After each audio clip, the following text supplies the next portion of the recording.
जय श्री कृष्ण। राधे राधे प्रिय भक्तों। विष्णु पुराण के अनुसार रमा एकादशी कार्तिक मास के कृष्ण पक्ष की एकादशी को पड़ती है, अर्थात नवंबर में जो अब पहली एकादशी आएगी वह रमा एकादशी होगी। आमतौर पर यह दीपावली से 4 दिन पहले पड़ती है। यह व्रत रखकर रमा अर्थात माता लक्ष्मी को प्रसन्न किया जाता है और इसमें माता लक्ष्मी एवं भगवान श्री विष्णु की पूजा करने का विधान है। तो पुराणों के अनुसार रमा एकादशी व्रत कामधेनु गाय को घर में रखने के समान फल देता है। यह व्रत करने से समृद्धि और संपन्नता बढ़ती है। इस व्रत को करने से लक्ष्मी माता प्रसन्न होती हैं। इस साल रमा एकादशी पर शुभ संयोग बन रहा है। देखिए, पहले मैं आपको बता देती हूँ कि रमा एकादशी 2023 में अर्थात नवंबर में जो पहली 11 आएगी वह 11 कब है। तो कार्तिक कृष्ण एकादशी तिथि जो है वो 8 नवंबर 2023 सुबह 8:23 पर शुरू होगी और समाप्त होगी 9 नवंबर 2023 सुबह 10:41। पूजा का समय रहेगा सुबह 6:39 से सुबह 8 बजे तक 9 नवंबर को।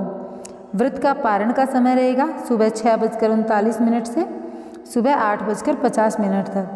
अब द्वादशी तिथि जो है वह समाप्त होगी दोपहर 12:31 पर। तो अब की बार रमा एकादशी जो है ना वो गुरुवार के दिन पड़ रही है और गुरुवार भगवान श्री हरि का अर्थात भगवान श्री विष्णु का अति प्रिय वार है। इसके अलावा रमा एकादशी के दिन कन्या राशि में शुक्र और चंद्रमा की युति से कलात्मक योग बन रहा है। कलात्मक योग से कुछ राशियों को धन वैभव की प्राप्ति होती है, माँ लक्ष्मी की कृपा बरसती है। वहीं इस दिन तुला राशि में सूर्य मंगल भी एक साथ विराजमान रहेंगे। सूर्य मंगल की युति व्यक्ति को जीवन में बड़ी सफलता हासिल करने के लिए प्रतिबद्ध है। इसके साथ ही रमा एकादशी पर गोवत्स द्वादशी का संयोग भी बन रहा है। इसमें गाय की पूजा की जाती है, इसे बछबारस भी कहते हैं। गाय की पूजा से माँ लक्ष्मी बेहद प्रसन्न होती हैं। तो कुल मिलाकर अब की बार जो एकादशी है वह बहुत ही शुभ संयोग के साथ आ रही है। अब की बार आप लोगों को बहुत ज़्यादा पुण्यफल प्राप्त होगा, आपकी मनोकामनाएं पूर्ण होंगी और माता लक्ष्मी सदैव के लिए आपके घर में विराजमान रहेंगी। इस दिन प्रदोष काल गोवत्स द्वादशी पूजा का मुहूर्त जो है शाम 5:30 से रात 8:08 पर रहेगा, मतलब इतनी देर का रहेगा। अब आपको एकादशी पर करना क्या है, मैं आप लोगों को कथा भी सुनाऊंगी। वीडियो में अंत तक रुके रहिएगा, वीडियो को अंत तक देखिएगा। तो आप लोगों से आगे बढ़ने से पहले एक निवेदन भी करना चाहूँगी कि अगर अभी तक आपने वीडियो को लाइक नहीं किया है तो ये भगवान श्री हरि के लिए समर्पित वीडियो है, इसको लाइक कर दीजिए। और चैनल पर पहली बार आए हैं तो चैनल को सब्सक्राइब कर लीजिए। आपके अपने धर्म से रिलेटेड सारी जानकारी आपके इस अपने चैनल पर डाली जाती है, आप इसे अपना चैनल समझकर फटाफट से सब्सक्राइब कर लीजिए। देखिए, रमा एकादशी के दिन घर को गंगा जल से छिड़क करके लक्ष्मी नारायण जी की पूजा करने का विधान है। भगवान विष्णु और माँ लक्ष्मी को मखाने की खीर का भोग लगाएं, उसमें तुलसी दल जरूर डालें। तुलसी आपको एकादशी के दिन नहीं तोड़नी है, पहले से रखें। रमा एकादशी के दिन एकाक्षी नारियल घर लाएं और उसकी पूजा करें, बहुत शुभ फलदायी होता है। मान्यता है इससे आपके घर में माता लक्ष्मी सदैव के लिए निवास करने लगती हैं। और अब की बार यह जो मैंने आपको कथा ये एकादशी का जो मुहूर्त वगैरह बताया है, यह करने के बाद में व्रत करने के बाद में आपको जो है ये इसकी कथा भी सुननी है। मैं आप लोगों को एकादशी व्रत जो है उसकी कथा भी सुनाने वाली हूँ, तो कथा को पूर्ण श्रद्धा भाव के साथ सुनना है। और अब मैं आप लोगों को एक और चीज़ बता दूँ कि एकादशी मनुष्यों को सभी बुरे कर्मों से मुक्ति देती है। प्रतिवर्ष 24 एकादशी होती हैं। जिस वर्ष अधिक मास होता है उस वर्ष 26 एकादशी होती है। तो इस वर्ष अधिक मास है इसलिए 26 एकादशी हैं। सभी एकादशी का पौराणिक महत्व है। उत्तरी भारत के कैलेंडर के अनुसार रमा एकादशी कार्तिक माह में आती है। तो अभी मैं आप लोगों को कथा सुनाने वाली हूँ। पूर्ण प्रेम भाव के साथ में, श्रद्धा भाव के साथ में सुनना है, क्योंकि रमा एकादशी व्रत कामधेनु और चिंतामणि के समान में फल देता है। इसे करने से मनुष्य के सभी पापों का नाश होते हुए विष्णु धाम प्राप्त होता है और इस लोक में सभी सुखों को वह भोगता है। देखिए, पौराणिक काल में मुचुकुंद नाम का राजा राज्य करता था। इंद्र, वरुण, कुबेर, विभीषण आदि उसके मित्र थे। वह बड़ा सत्यवादी तथा विष्णु भक्त था। उसका राज्य बिल्कुल निष्कंटक था। उसकी चंद्रभागा नाम की एक कन्या थी, जिसका विवाह उसने राजा चंद्रसेन के पुत्र शोभन से कर दिया। वह राजा एकादशी का व्रत बड़े ही नियम से करता था। उसके राज्य में सभी लोग कठोरता से इस नियम का पालन करते थे। शोभन एक बार अपनी ससुराल आया हुआ था। कार्तिक का महीना था। उसी माह में महापुण्यदायिनी रमा एकादशी आ गई। इस दिन सभी व्रत रखते थे। चंद्रभागा ने सोचा कि मेरे पति तो बड़े कमजोर हृदय के हैं, वे एकादशी का व्रत कैसे करेंगे, जबकि पिता के यहाँ तो सभी को व्रत करने की आज्ञा है। मेरा पति राजाज्ञा मानेगा तो बहुत कष्ट पाएगा। चंद्रभागा को जिस बात का डर था वही हुआ। राजा ने आदेश जारी किया कि सभी को यह एकादशी का व्रत करना है, और इस समय उनका दामाद राज्य में पधारा हुआ है, अतः सारी प्रजा विधान पूर्वक एकादशी का व्रत करे। जब दशमी आई तो राजा में ढिंडोरा पीटा। उसे सुनकर शोभन अपनी पत्नी के पास गया। बोला, हे प्रिय, तुम मुझे कुछ उपाय बताओ, क्योंकि मैं उपवास नहीं कर सकता। यदि मैं उपवास करूँगा तो अवश्य ही मर जाऊँगा। पति की बात सुनकर चंद्रभागा ने कहा, हे स्वामी, मेरे पिता के राज्य में एकादशी के दिन कोई भी भोजन नहीं कर सकता। यहाँ तक कि हाथी, घोड़ा, ऊँट, पशु आदि भी तृण, अन्न, जल आदि ग्रहण नहीं करते। फिर भला मनुष्य कैसे भोजन कर सकते हैं? यदि आप उपवास नहीं कर सकते तो किसी दूसरे स्थान पर चले जाइए, क्योंकि यदि आप यहाँ रहेंगे तो आपको व्रत तो अवश्य ही करना पड़ेगा। पत्नी की बात सुन शोभन ने कहा, हे प्रिय, तुम्हारी राय उचित है, परंतु मैं व्रत करने के डर से किसी दूसरे स्थान पर नहीं जाऊँगा। अब मैं व्रत अवश्य ही करूँगा, परिणाम चाहे कुछ भी क्यों न हो। भाग्य में लिखे को भला कौन टाल सकता है। सभी के साथ शोभन ने भी एकादशी का व्रत किया। भूख और प्यास से अत्यंत व्याकुल होने लगा। सूर्य नारायण भी अस्त हो गए। जागरण रात्रि भी आ गई। वह रात शोभन को असहनीय दुख देने वाली थी।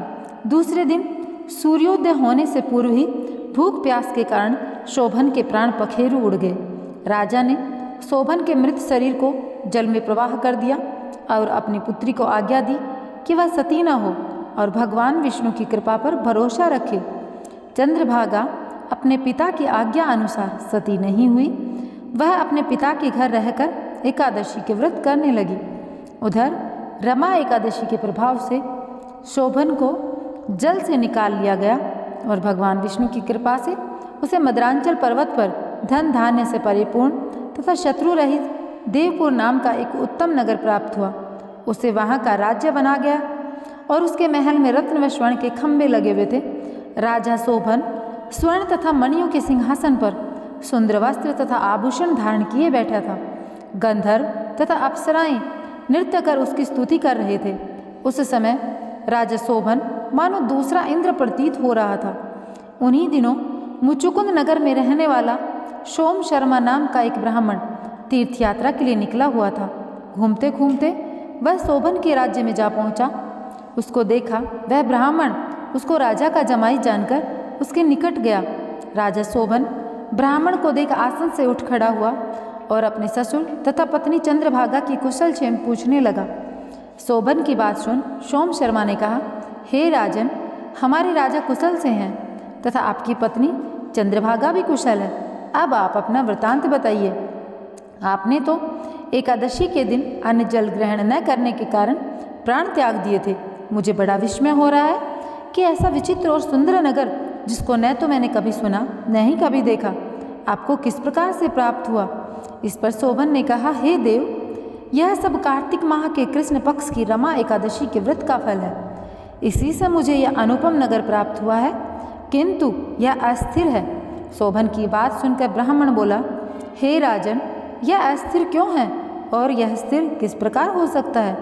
सो आप मुझे समझाइए। यदि इसे स्थिर करने के लिए मैं कुछ कर सका तो वह उपाय मैं अवश्य करूँगा। राजा शोभन ने कहा, हे ब्राह्मण, मैंने वह व्रत विवश होकर श्रद्धा रहित किया था। उसके प्रभाव से मुझे यह अस्थिर नगर प्राप्त हुआ। परंतु यदि तुम इस वृतांत को राजा मुचुकुंद की पुत्री चंद्रभागा से कहोगे, वह इसको स्थिर बना सकती है। राजा शोभन की बात सुन ब्राह्मण अपने नगर को लौट आया। उसने चंद्रभागा से सारा वृतांत कह सुनाया। इस पर राजकन्या चंद्रभागा बोली, हे ब्राह्मण देव, आप क्या वह सब दृश्य प्रत्यक्ष देख कर आए हैं या आप स्वप्न कह रहे हैं? चंद्रभागा की बात सुनकर ब्राह्मण बोला, हे राजकन्या, मैंने तेरे पति शोभन तथा उसके नगर को प्रत्यक्ष देखा है, किंतु वह नगर अस्थिर है। तू कोई ऐसा उपाय कर जिससे कि वह स्थिर हो जाए। ब्राह्मण की बात सुनकर चंद्रभागा बोली, हे ब्राह्मण देव, आप मुझे उस नगर में ले चलिए। मैं अपने पति को देखना चाहती हूँ। मैं अपने व्रत के प्रभाव से उस नगर को स्थिर बना दूंगी। चंद्रभागा के वचनों को सुनकर वह ब्राह्मण उसे मद्रांचल पर्वत के पास वामदेव के आश्रम में ले गया। वामदेव ने उसकी कथा को सुनकर चंद्रभागा का मंत्रों से अभिषेक किया। चंद्रभागा मंत्रों तथा व्रत के प्रभाव से दिव्य देह धारण करके पति के पास चली गई। शोभन ने अपनी पत्नी चंद्रभागा को देखकर उसे प्रसन्नतापूर्वक आसन पर अपने पास बिठा लिया। चंद्रभागा ने कहा, हे स्वामी, अब आप मेरे पुण्य को सुनिए। जब मैं अपने पिता के घर में 8 वर्ष की थी, तब से ही मैं सैविधि एकादशी का व्रत कर रही हूँ। उन्हीं व्रतों के प्रभाव से आपका यह नगर स्थिर हो जाएगा, सभी कर्मों से परिपूर्ण होकर प्रलय के अंत तक स्थिर रहेगा। चंद्रभागा दिव्य स्वरूप धारण करके दिव्य वस्त्र अलंकारों से सजकर पति के साथ सुखपूर्वक रहने लगी। भगवान कृष्ण ने कहा है, हे अर्जुन, यह मैंने रमा एकादशी का प्रताप कहा है। जो मनुष्य रमा एकादशी के व्रत को करते हैं उनके सभी पाप नष्ट हो जाते हैं और वो इस लोक में सारे सुखों को भोग कर अंत में विष्णु लोक को जाते हैं। तो प्रिय भक्तों, यहाँ पर रमा एकादशी की यह कथा संपूर्ण होती है। अगर आप व्रत भी नहीं करते हैं तो भी आपको कथा का श्रवण तो अवश्य करना चाहिए, क्योंकि कार्तिक मास बहुत ही पुण्य फल देने वाला मास है। इस महीने में भगवान श्री विष्णु और माता लक्ष्मी के सानिध्य में जाकर भक्ति अवश्य करनी चाहिए। जय श्री कृष्ण।